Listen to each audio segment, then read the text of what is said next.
Friends, आज के इस वीडियो में हम बात करेंगे पटना हाई कोर्ट की न्यू रिक्रूटमेंट नोटिफिकेशन जो कि फ्रेंड्स ट्रांसलेटर और ट्रांसलेटर कम प्रूफ रीडर पोस्ट के लिए जारी की गई है। इसका ऑनलाइन फॉर्म आप कैसे अप्लाई कर सकते हैं, इसके स्टेप बाय स्टेप प्रोसेस के बारे में हम बात करेंगे इस वीडियो में।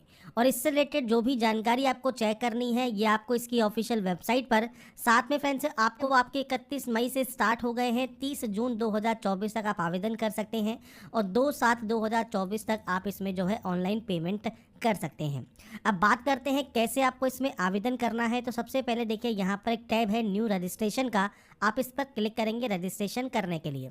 इसके बाद फ्रेंड्स यहाँ पर कुछ बेसिक जानकारी आपको यहाँ पर फिल करनी होगी, जिसमें सबसे पहले आप यहाँ पर फ्रेंड्स कैंडिडेट का नाम मेंशन करेंगे मैट्रिकुलेशन सर्टिफिकेट के अकॉर्डिंग। इसके बाद इस नाम को आपको यहाँ पर कंफर्म भी करना होगा। तो ये फ्रेंड्स नाम आपको यहाँ पर कंफर्म करने के बाद आपको पूछा जाएगा कि आपने कभी अपना नाम चेंज किया है, तो आप यस कर सकते हैं, नहीं किया है तो आप नो करेंगे। इसके बाद फादर और मदर नेम देना है, आपका जेंडर आपको सेलेक्ट करना है। डोमिसाइल अगर आपका बिहार नहीं है तो आप नो कर सकते हैं। और उसके बाद फ्रेंड्स रिजर्वेशन कैटेगरी में सिर्फ जनरल ही यहाँ पर रहेगा, मतलब आप जनरल से फॉर्म को अप्लाई कर पाएंगे। पर अगर आपका बिहार का डोमिसाइल है उस कंडीशन में आप यहाँ पर यस करेंगे और उसके बाद general, ABC, BC, SC, ST जो भी कैटेगरी आपकी है वो आप यहाँ से सेलेक्ट कर सकते हैं। पीएच कैंडिडेट हैं तो यस या नो करेंगे, गवर्नमेंट एम्प्लॉई है तो यस या नो करेंगे, सर्विंग है पटना हाई कोर्ट में तो यस या नो आप यहाँ पर करेंगे। आपका डेट ऑफ बर्थ क्या है तो आपको यहाँ पर जो कैलेंडर मिलता है यहाँ से आपकी डेट ऑफ बर्थ सेलेक्ट करेंगे, आपका मोबाइल नंबर और मेल आईडी एंटर करेंगे। इसके बाद यहाँ से इस डाटा को डिक्लेयर करेंगे और उसके बाद यहाँ से सबमिट आप इसे कर सकते हैं। इसके बाद फ्रेंड्स आपका देखिए रजिस्ट्रेशन प्रोसेस कंप्लीट हो जाएगा और रजिस्ट्रेशन आईडी और पासवर्ड आपको सेंड कर दिया जाएगा।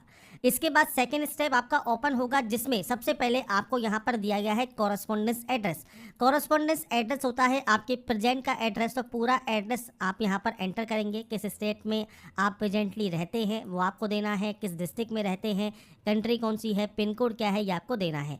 अगर ये सेम है तो आप सेम पर क्लिक कर सकते हैं, अलग अलग है तो आप अलग अलग एंट्री यहाँ पर कर सकते हैं। तो ये आपका एड्रेस सेक्शन है, आपके अकॉर्डिंग आपको आपका एड्रेस यहाँ पर फिल करना होगा।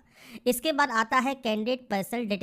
सबसे पहले है पोस्ट अप्लाइड फॉर, तो आप यहाँ पर ट्रांसलेटर के लिए आवेदन कर रहे हैं, ट्रांसलेटर कम प्रूफ रीडर के लिए आवेदन कर रहे हैं या फिर दोनों के लिए आवेदन कर रहे हैं, तो आपके अकॉर्डिंग आप इनमें से जिस भी पोस्ट के लिए आवेदन करना चाहें वो आप कर सकते हैं।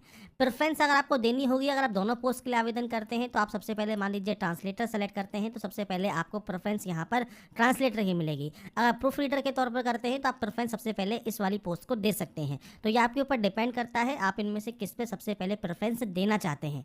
एग्जाम सेंटर्स आपको 3 मिलेंगे, पटना, हाजीपुर, मुजफ्फरपुर। तो आपको यहाँ पर जो फ्रेंड्स आपके अकॉर्डिंग सेंटर्स आप लेना चाहें वो ले सकते हैं। मैरिटल स्टेटस क्या है वो आपको यहाँ पर देना है। इसके बाद कोई भी फोटो आईडी जिसमें आपका सिग्नेचर हो तो वो आपको यहाँ पर ऑप्शंस मिलते हैं, आपके अकॉर्डिंग इनमें से जो भी ऑप्शन आप सेलेक्ट करना चाहें वो आप यहाँ पर कर सकते हैं। अगर फ्रेंड्स आपका उस आईडी पर सिग्नेचर नहीं है तो भी चल जाएगा, पर फ्रेंड्स अगर आपके कोई भी आपके पास ऐसी आईडी है जिस पे आपका सिग्नेचर अवेलेबल हो तो आप उसको सेलेक्ट कर सकते हैं, उस आईडी का नंबर दे सकते हैं। विजिबल मार्क में फ्रेंड्स आप कोई भी कट का निशान, कोई मोल, कोई बर्न का निशान है आपके चेहरे, हाथ, पैर पर तो आप उसकी जानकारी दे सकते हैं, नहीं तो आप नो मार्क की एंट्री कर देंगे। एडिशनल डिटेल में आपके खिलाफ कोई भी क्रिमिनल केस है या फिर से कोई भी एफआईआर है तो आप यहाँ पर यस या नो कर सकते हैं। टेरिटोरियल आर्मी में आपने 2 साल तक कोई सर्विस की है तो यस या नो कर सकते हैं। एनसीसी का आपके पास बी सर्टिफिकेट है तो आप यहाँ पर यस या नो कर सकते हैं। तो ये बेसिक जानकारी है आपको यहाँ पर लेनी है जो कि पर्सनल डिटेल की है। ये एंटर करने के बाद ही आप यहाँ से इसे सबमिट करेंगे। इसके बाद फ्रेंड्स नेक्स्ट ऑप्शन आपके एजुकेशनल डिटेल्स का रहेगा, मतलब क्वालिफिकेशन का। तो सबसे पहले मैट्रिकुलेशन डिटेल में आपको यहाँ पर देखिए आपके स्कूल का नाम आपको एंटर करना है। तो आपने जहाँ से 10th की है, मैट्रिकुलेशन किया है, वहाँ की जानकारी आपको देनी है। आपके बोर्ड का नाम क्या है तो आपको आपके बोर्ड का नाम देना होगा। इसके बाद पासिंग ईयर क्या है तो आपको यहाँ पर आपका पासिंग ईयर आपको यहाँ पर एंटर करना है। मार्किंग स्कीम पर जाने पर आपको परसेंटेज का ऑप्शन मिलता है और एक ऑप्शन मिलता है सीजीपीए का। सीजीपीए है तो फ्रेंड्स आपको यहाँ पर देखिए ग्रेड क्रेडिट पॉइंट आपको देना है और उसके बाद इक्विवेलेंट परसेंटेज आपको यहाँ पर देनी है। तो CGPA को आप परसेंटेज में कन्वर्ट कर सकते हैं 9.5 से मल्टीप्लाई करने के बाद और उसकी जानकारी दे सकते हैं। इसके अलावा अगर आपका परसेंटेज सिस्टम है तो मार्क्स ऑब्टेन आपको यहाँ पर देने होंगे।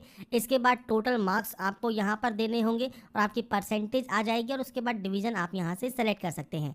ऐसे ही आता है इंटरमीडिएट मतलब 12th। तो यहाँ पर आपके पास आर्ट है, कॉमर्स है, साइंस है, वो आप देंगे। इसके बाद सेम जानकारी है जो कि आपने जैसे 10th में फिल की है, तो आप अपने स्कूल का नाम देंगे। इसके बाद आपके बोर्ड का नाम जो भी आपके मार्कशीट पर अवेलेबल है वो आपको देना होगा। इसके बाद आपका पासिंग ईयर क्या है, इसके बाद सेम परसेंटेज है या CGPA है, वो जानकारी आप यहाँ पर एंटर कर सकते हैं। तो ये जानकारी एंटर करने के बाद आपको फ्रेंड्स डिवीजन सेलेक्ट कर लेना होगा, क्योंकि इस पोस्ट के लिए डिग्री मैंडेटरी है, तो डिग्री की जानकारी आपको देनी है। अब आपने डिग्री कोर्स कौन सा किया हुआ है, तो डिग्री का नाम आप यहाँ पर एंटर कर देंगे। इसके बाद किस कॉलेज या इंस्टीट्यूशन से किया है वो आपको देना है।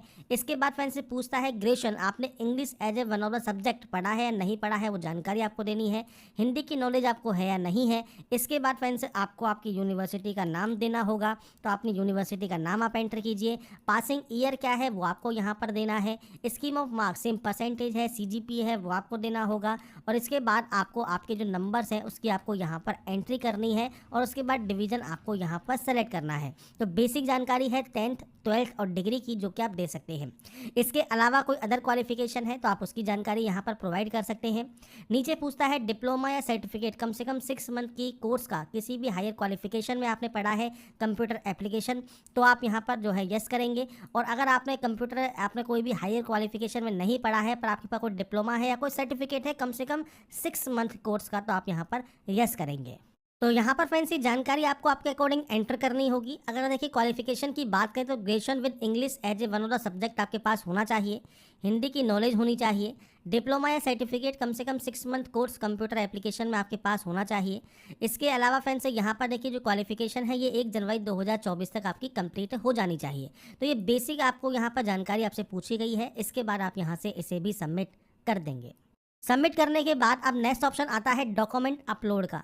तो यहाँ पर देखिए स्कैन कॉपी आपके पासपोर्ट फोटोग्राफ की आपको अपलोड करनी है। अब इसके लिए 50 से 100 KB साइज़ रहेगा JPG फॉर्मेट में। सिग्नेचर 10 से 20 KB में आपको अपलोड करना है।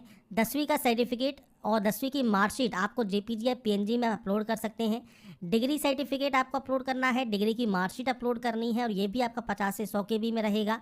डिप्लोमा या सर्टिफिकेट आपके 6 मंथ या कोर्स का या फ्रेंड्स आपकी हायर क्वालिफिकेशन का कंप्यूटर का, वो आपको 50 से 100 KB में अपलोड करना होगा। ID प्रूफ जो भी आपने स्टार्टिंग में दिया है, पैन कार्ड, DL, आधार कार्ड, वो आपको अपलोड करना है। डोमिसाइल सर्टिफिकेट आपको अपलोड करना है। आपका कास्ट सर्टिफिकेट आपको अपलोड करना है और इसके अलावा कोई भी अदर डॉक्यूमेंट अगर आपका है वो आप यहाँ पर अपलोड कर सकते हैं। इसके बाद फ्रेंड्स यहाँ पर देखिए आपके सामने ऑप्शन आता है आपके फ्रेंड्स प्रिंट का, तो आप यहाँ से प्रिंट प्रीव्यू चेक कर सकते हैं। इसके लिए आपको यहाँ पर सबसे पहले डाटा को डिक्लेयर करना है, प्रिंट प्रीव्यू करना है। अगर आपको लगता है कोई भी गलती हो गई है तो आप बैक जाकर उस डाटा को सही कर सकते हैं। अगर आपको लगता है कोई भी गलती नहीं है तो आप मेक पेमेंट वाले ऑप्शन पर क्लिक कर देंगे पेमेंट कंप्लीट करने के लिए। तो इसके लिए फ्रेंड्स आपके सामने देखिए जो पेमेंट गेटवे है ये ओपन हो जाएगा और जो फीस आपकी लगने वाली है वो आपको यहाँ पर शो करेगी। नेट बैंकिंग का ऑप्शन है, कार्ड का ऑप्शन है, UPI का ऑप्शन भी आपको यहाँ पर मिल जाता है, तो आप यहाँ से UPI से भी पेमेंट कर सकते हैं। नेट बैंकिंग या कार्ड यूज़र है तो कार्ड डिटेल्स को फिल करके भी आप यहाँ पर जो अपना पेमेंट है वो कंप्लीट कर सकते हैं। तो यहाँ पर फ्रेंड्स मैंने आपको जानकारी प्रोवाइड कर दी है कैसे आप यहाँ पर फॉर्म अप्लाई कर सकते हैं पटना हाई कोर्ट ट्रांसलेटर का।